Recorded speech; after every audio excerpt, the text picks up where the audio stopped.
Analisis kebutuhan untuk penyusunan LKPD. Yang pertama tentu saja kita perlu menganalisis tujuan pembelajaran. Nah, tujuan pembelajaran ini menjadi awal ya dalam penyusunan LKPD.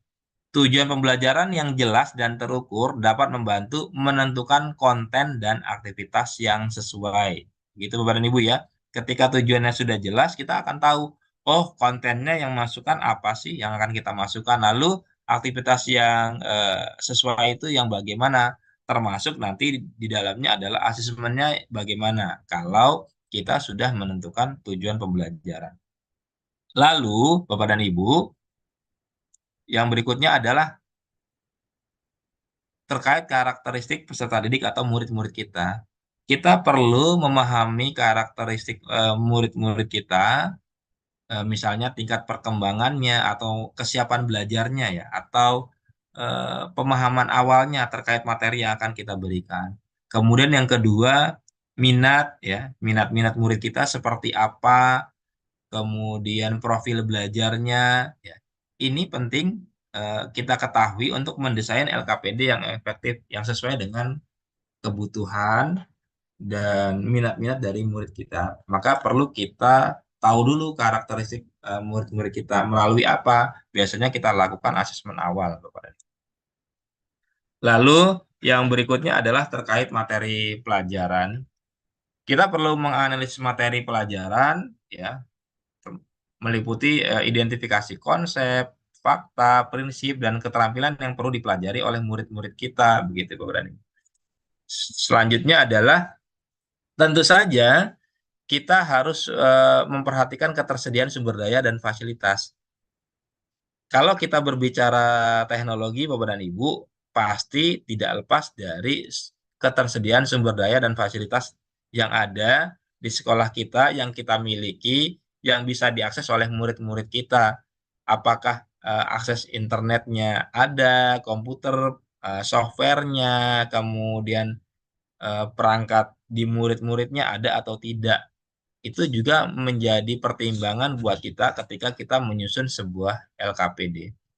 Saya lanjut Bapak Ibu ya. Nah, sekarang bagaimana merancang LKPD berbasis teknologi? Pertama, kita bisa mengintegrasikan berbagai macam multimedia, Bapak dan Ibu.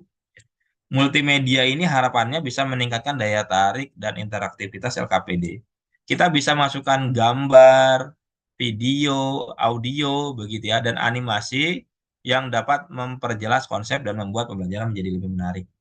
Nah, Bapak dan Ibu bisa gunakan berbagai macam website untuk mengambil gambar, video, kemudian audio dan sebagainya. Bahkan Bapak dan Ibu bisa memanfaatkan AI Bapak dan Ibu ya, yang mungkin Bapak dan Ibu sudah tidak asing dengan AI atau Artificial Intelligence.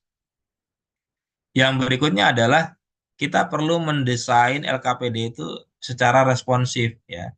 Artinya kalau kita berbicara LKPD berbasis teknologi, itu harus bisa diakses ya dengan mudah oleh murid-murid kita. Artinya kompatibilitasnya itu bagus ya atau tinggi. Saya pernah menjumpai beberapa aplikasi yang sebenarnya aplikasinya bagus, gitu. Aplikasinya bagus, hanya saja ketika kita gunakan perlu spesifikasi perangkat yang tinggi, kemudian berat, begitu ya. Murid untuk membuka, mengaksesnya itu cukup berat ya. Itu ada satu dua aplikasi yang dulu pernah saya coba, tetapi tidak berjalan lancar di murid-murid saya ketika diakses di handphone, itu tidak berjalan dengan baik ya. Eh, untuk membukanya, loadingnya cukup lama gitu. Lalu yang berikutnya adalah Bapak dan Ibu bisa memanfaatkan berbagai macam aplikasi pembelajaran.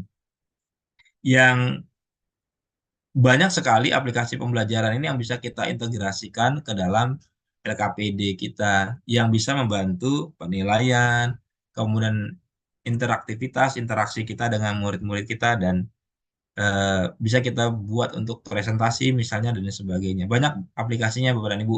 Beberapa tadi sudah Bapak Ibu sebutkan di awal ya. Ada Canva, nah Canva ini yang paling sering kita gunakan begitu kan. ada kuisis juga tadi ya, ada word wall mungkin ya. Saya sambil lihat di chat begitu ya. Oke, saya lanjut Bapak Ibu ya. Nah, Bapak dan Ibu terkait pemanfaatan pemanfaatan software ya perangkat lunak dalam pembuatan LKPD itu ada yang pertama perangkat lunak pengolah kata.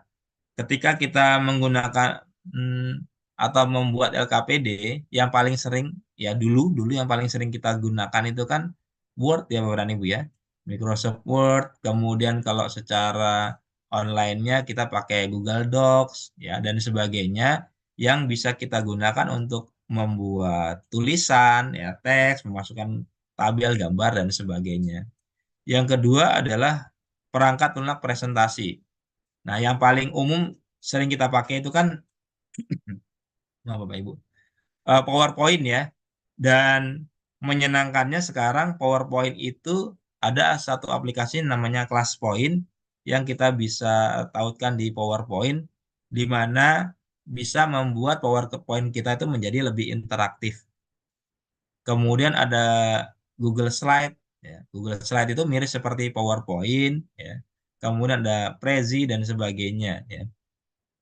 Yang selanjutnya adalah perangkat lunak pembuatan multimedia. Tadi ada yang pakai Corel misalnya, pakai Photoshop atau Canva atau CapCut dan sebagainya yang bisa Bapak Ibu manfaatkan untuk membuat video, animasi dan sebagainya.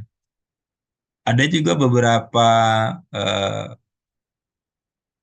aplikasi ya, misalnya dulu saya pernah pakai Photon misalnya, lalu ada beberapa aplikasi yang membuat kartun begitu ya.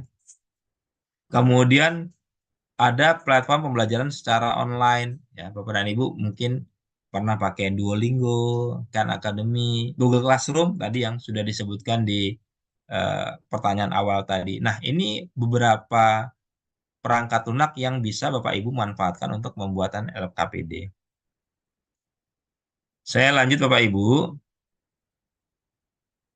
Nah, Bapak dan Ibu, dalam membuat LKPD, khususnya dalam pengintegrasikan dengan teknologi, maka kita perlu memasukkan berbagai macam multimedia ke dalam LKPD yang kita buat.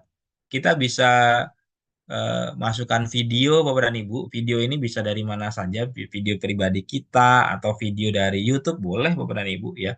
Ketika ada sebuah video yang dimasukkan ke YouTube dan bisa diakses, itu berarti diperbolehkan kita menggunakan video itu ya untuk membantu pembelajaran di LKPD kita ya.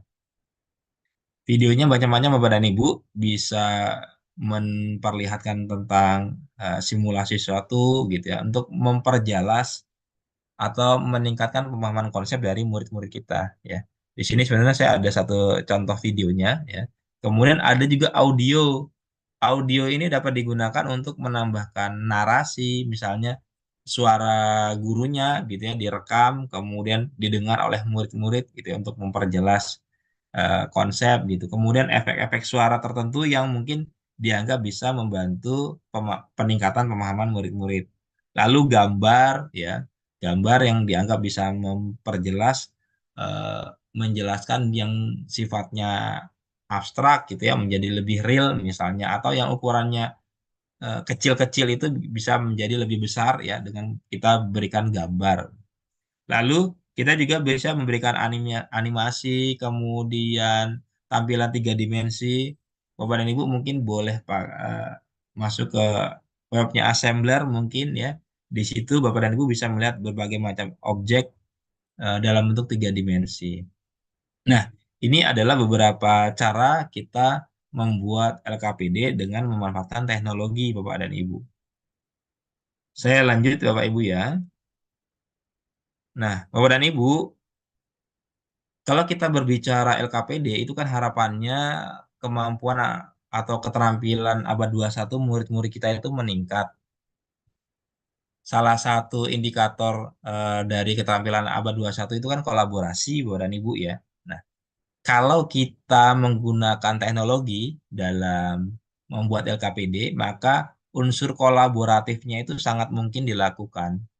Ini beberapa cara yang bisa kita lakukan. Kita bisa menggunakan berbagai macam aplikasi, ya, eh, Google Docs, kemudian Google Slide, Google Sheet, Canva, Google Site, dan sebagainya, yang memungkinkan terjadinya kolaborasi, ya, di antara murid-murid kita.